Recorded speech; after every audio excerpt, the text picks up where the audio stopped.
What's Red Bull's best play for 2026? Do nothing. No, really, I'm serious, do nothing, because if they do, it could unlock the ultimate rookie for 2027. I honestly believe Red Bull will do well in keeping their F1 lineups the same for next year, with Max Verstappen definitely committing himself to the course for next year, whilst also being pleasantly surprised at the team's uptick in performance this year, as well as the work ethic.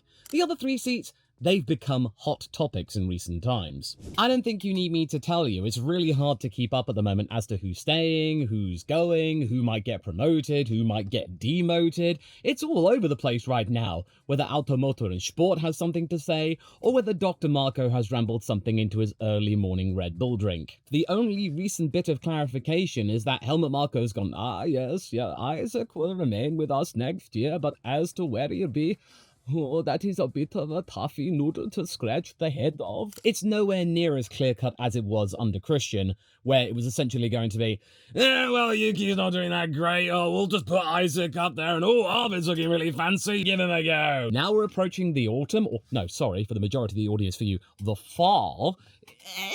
You know, everyone's got a bit of a foam of doubt going on. Even with that special dispensation for Arvid secured, there's no guarantee Red Bull's actually going to use it now, because Horner's push for him served 2 purposes. First, to mould his own Antonelli-style prodigy, without, this is very important here, the complications of a Jos Verstappen figure in the background breathing down Christian's neck and calling out every single mistake. That is very important. Arvid is 100% homegrown Red Bull, and also, as I mentioned, a British driver. His mind, according to recent interviews before he got the sack from the team, was that, oh, you know, the British fans don't like us, a British-based team, even though it's got Austrian backing, beating Lewis Hamilton, Fernando Alonso, oh, he's a fan favourite, oh, and George Russell as well, and we haven't really had a British driver since David Coulthard, so, you know, it's only natural to get Arvid in the car. He felt the full force of that at the F175 show, didn't he? But that's the thing, it made me think that, sure, Arvid is a really talented young driver. He's got a good future ahead of him, I think, but I just felt that with Christian, optics mattered first and foremost, and then knee-jerk reactions came along with it, what with the whole Lawson and Tsunoda saga. Oh, and Max potentially walking. It was looking around Silverstone very precarious for everyone within Milton Keynes. Toto Wolff showing the risk of rushing a young star when he promoted Antonelli after Hamilton's exit, only rubbing more salt into the wound. As far as I'm concerned, time will tell ultimately, but the initial prospects of what we've seen from Kimi, especially after Baku, he's doing alright, but that's for another video. For this one, let's see how much has changed within Red Bull after the British Grand Prix, after Horner's sacking, and now the team metamorphosing itself into something a little bit more sedate, technically minded, because you got to admit that what has happened at that team has been nothing short of miraculous. They are now competitive again. They are now within 20 points of securing the runner-up spot in the Constructors, when not that long ago, they were looking at a very, very lonely 4th place. Max is winning again, praising the team's efforts, instead of sounding frustrated or detached. And keeping Max engaged isn't simply a matter of winning races, it's about showing him that the team is stable enough to think long-term. Because as has been made really evident during that Lawson Tsunoda saga, panicky driver moves were really starting to get under the craw of Max Verstappen, him regularly pointing out, especially with the whole Perez dismissal, that the car was the main problem, not the driver. Stop purging the driver, thinking that's going to fix everything. Do nothing regarding that. These 4 drivers they've got, they work well together. They are providing both teams some really competitive streaks at the moment, and going into a brand new regulation cycle, you need as much consistency as you can get, because you can't bother yourself with training up a rookie with a brand new car to deal with. That's why Antonelli is here now. He'll be much better next year than he would have been had he arrived in 2026. But yeah, I think priority 1 for Mekis is just keep Max happy. And all the other drivers, they've certainly complicated things, which is why I am really pleased that even Helmut Marko's saying, yeah, we need to pump the brakes with this idea. Lawson's rebounded well at Racing Bulls, helped by upgrades to his own car suiting his style. The Austria suspension change, for example, that's transformed his season. He's been scoring big points when his teammate Hajar has dropped the ball.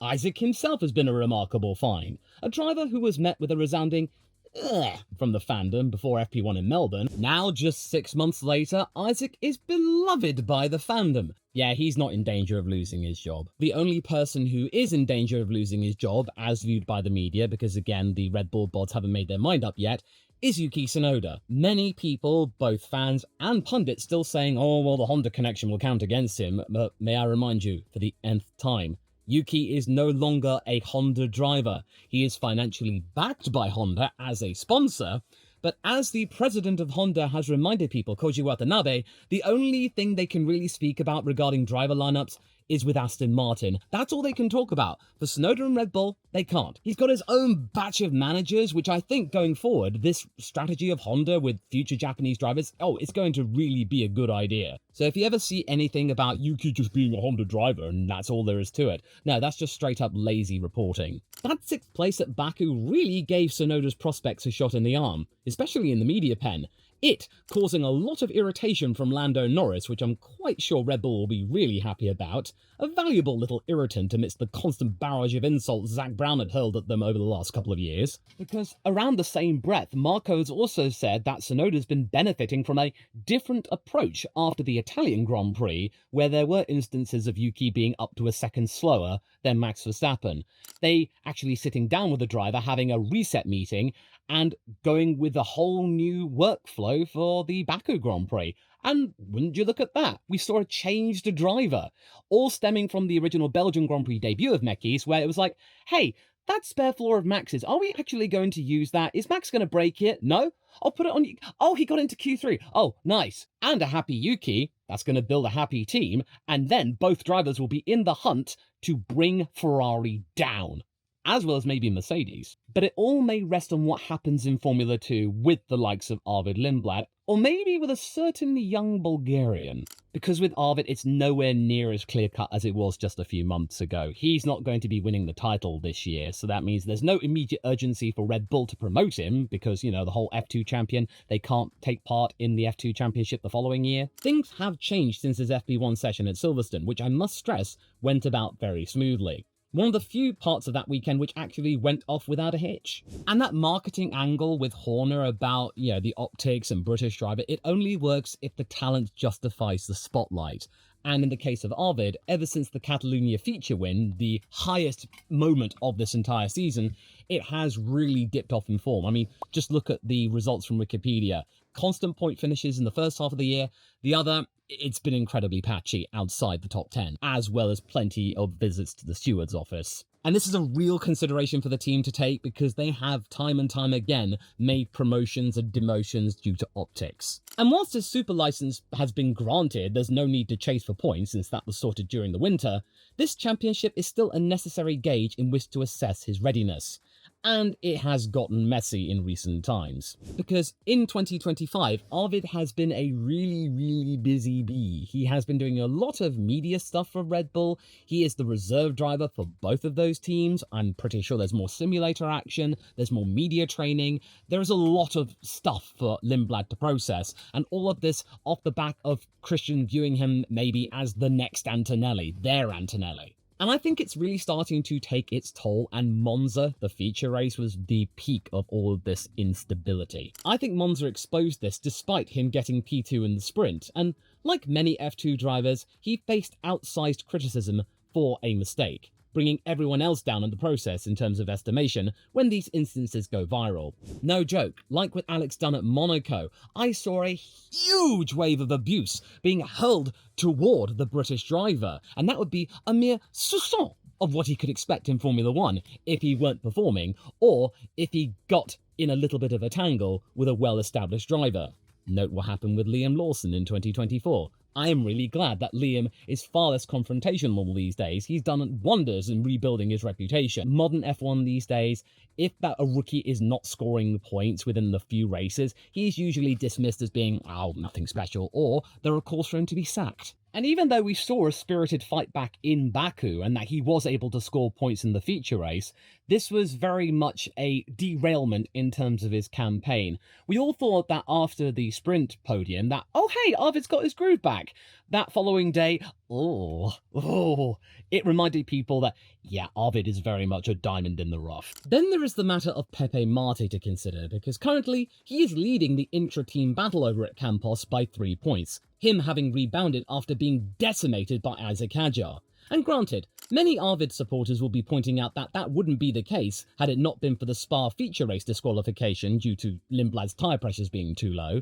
But as Hadjar proved last year with the many mechanical maladies facing him, you've really just got to roll with the punches to get to what's real. In this case, an F1 seat. And even though Marco may be a little bit sympathetic, he was with Isaac due to all of those unreliability issues, him losing many points in Helmut's book, and maybe he could have won the championship by a country mile over Bortoletto. The fact remains is that right now, Lindblad is behind his teammate. And if he got the call-up over Marty, then you would get many people getting the spanner of speculation and going, are you sure that he's ready for Formula One? Because he couldn't beat Pepe, because Marco made the goal clear for Arvid in Abu Dhabi last year, that he not only had to beat his teammate, but also figure in the championship, since he is their prodigal son and he's had all of this preparation for 2025. As of now, neither goal has been met. That could change though with 2 rounds to go, but the pressure is on, amidst more FP1 outings probably. But then there's Nikola Tsolov to consider. Ah yes, you were wondering when I was going to get to him. The lad who became vice-champion of Formula 3 behind Rafael Camara, and 2 positions higher than what Arvid could achieve last year, where he finished 4th. I think it's entirely possible that Dr. Marco might be thinking about keeping Lindblad within Formula 2 for 2026, just to further refine him a little bit, as well as maybe throwing the Bulgarian into the mix and seeing how they both stack up against one another. And that would be a huge, huge battle. And Campos, oh, they'll be loving this. 2 high-profile Red Bull Junior drivers, they'll be marching their way to the team title, them most likely finishing in the top 3 this year. And that is a really good sign. Campos have really done well within these regulations. They went from being near the bottom before the brand new F2 car to now being 2nd in 2024, 3rd at least this year. Oh, it's looking gravy for them and Red Bull. And I also expect there will be a political angle to this. I really don't want there to be, but there totally is. Because, as we saw, Arvid was Christian's guy. Christian isn't there anymore. So, the political support that Lindblad might have had may not be as robust as it once was. Marco has now much more control and influence as to where people go. Mekis can offer his input, but Helmut probably has the final say. Well, I mean, except Max, of course. And Tsolov, he's already locked in with Campos for F2 next year, so that gives Marco, perhaps, if Arvid remains with Campos, that gives Marco a really clean, controlled environment that they know very well the last couple of years to really gauge who might be best for 2027.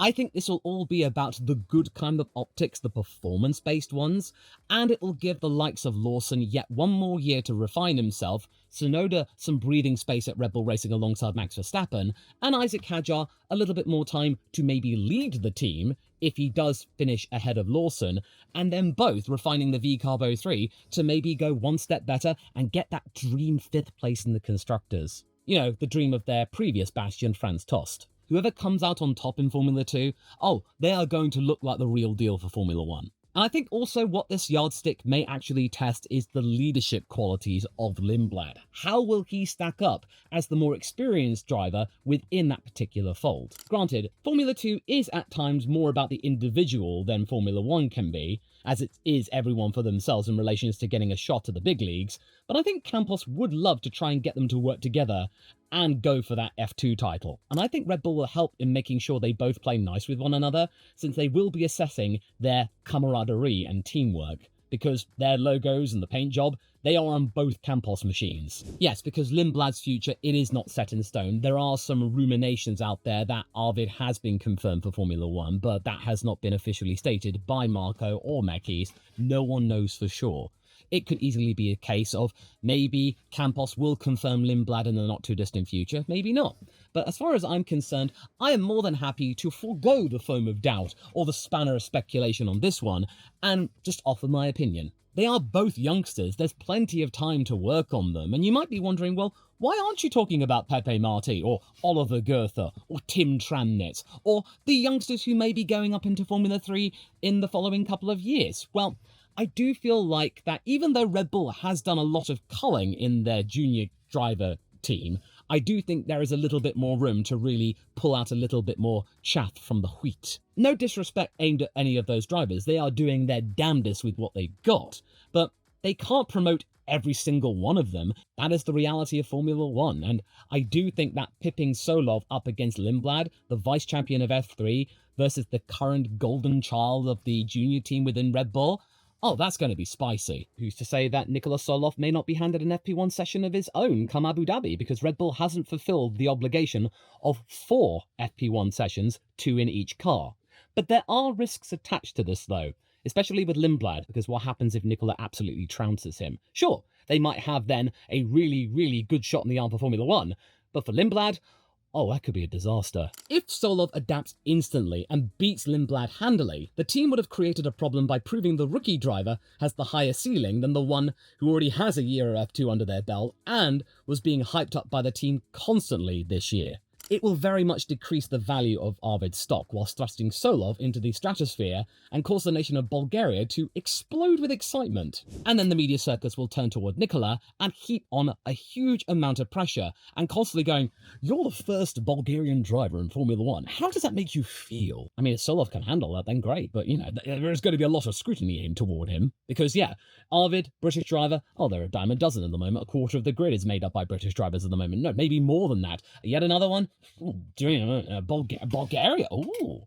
And given where we are with Red Bull, in a situation where they are very much in a reparation phase regarding car, public image, academy pipelines, the best thing to do, I think, would be just keep on keeping on. Keep Arvid in F2, use Tsolov as potentially a 2027 yardstick. It's a logical, low-cost way for the team, both Red Bull and Racing Bulls, to find the most compelling candidate. You know, instead of just going on pure hype and dreams and assumptions. Because it could work out for Arvid, he may end up absolutely nailing 2026 with more experience. Tsolov may be up there and be competent, but he could be handed another year in F2 himself if he doesn't go on to win the championship. And then, come 2027, by the time Lindblad has gotten that experience, people will be going, oh yeah, Arvid's definitely ready. There'll be no bones about it. And there'd be far less likelihood of maybe Arvid experiencing what Kimi did in the middle of this year, an underwhelming phase, as said by Toto 4 times in the same statement.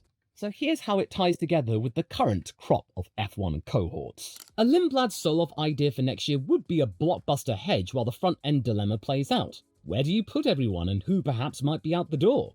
The senior team is still open to ideas, like I said, and Baku certainly made things that little bit more complicated because all 4 Red Bull-owned cars were in the top 10.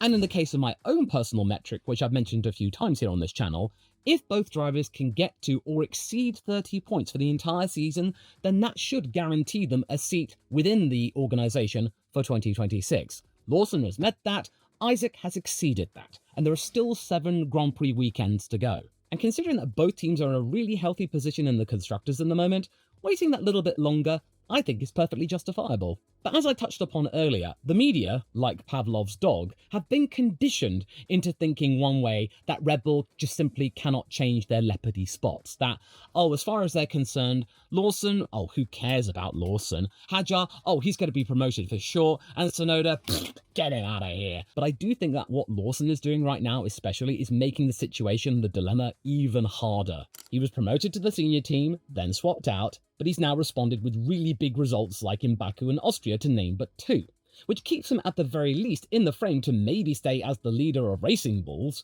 And besides, that messy arc of this year could be proof enough as to why Red Bull really needs to not rush into anything, because they rushed into it last year. Hadjar, like Lindblad, could be a wild card that might compress the timeline. He does look ready enough that people keep linking him to a senior team promotion next year, before Red Bull themselves have actually made their minds up. But Isaac himself has been really cautious about the hype. He's flattered, naturally. I mean, who wouldn't be? Who's a real big youngster who's actually managed to do a good job in their first season? But it does come with a lot of risks, as he has seen firsthand, and who has been probably exposed to many candid conversations from the likes of Tsunoda and Lawson as to what it's really like there. He's seen all of that go down in the previous administration of Red Bull and is like, do I really want to be subjected to that?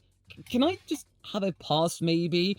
Marco might be a little bit more receptive, but still, Hadjar's position for next year, that could dictate what goes down. So there is that thing to consider as well. But may I remind you, Red Bull are very much becoming a technically minded team, and they will not be susceptible to what people think of them or general hype. They will be thinking about what is best for their drivers. And again, not pissing Max off regarding making panicky decisions. And seriously, next year is really important for both teams. Every team will be scrambling to adapt, so Red Bull may stand to benefit from having familiar lineups providing consistent feedback instead of having to deal with a brand new rookie.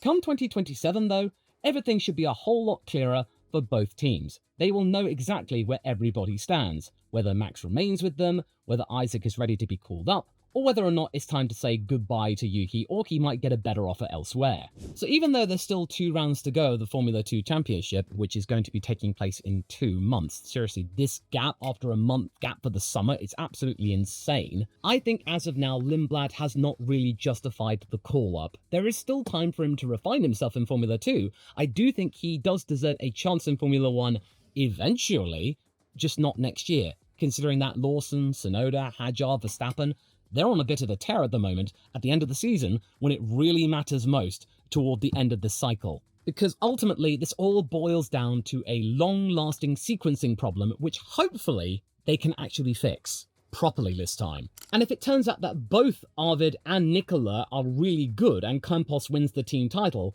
then Tsolov's inevitable ascendancy will look justifiable as well. That should be what Red Bull does. Reward whoever makes the decision obvious, because right now, it simply isn't obvious. It's all rather confusing, actually. So as far as I'm concerned, let each driver pairing right now cook for 1 more year, see what happens in the first regulation cycle, and do what Max is doing, waiting for 2026 to play out, and then making decisions about his future as he goes into his next little Nürburgring foray this weekend. Because if they can do that and give the stars of tomorrow more time to cook together, especially Arvid going up against Nikola, I think we will end up with a far less fraught organisation. And something I think is not fraught at all is you going over to watch this video. I know you will really like this, so I'll go and meet you over there.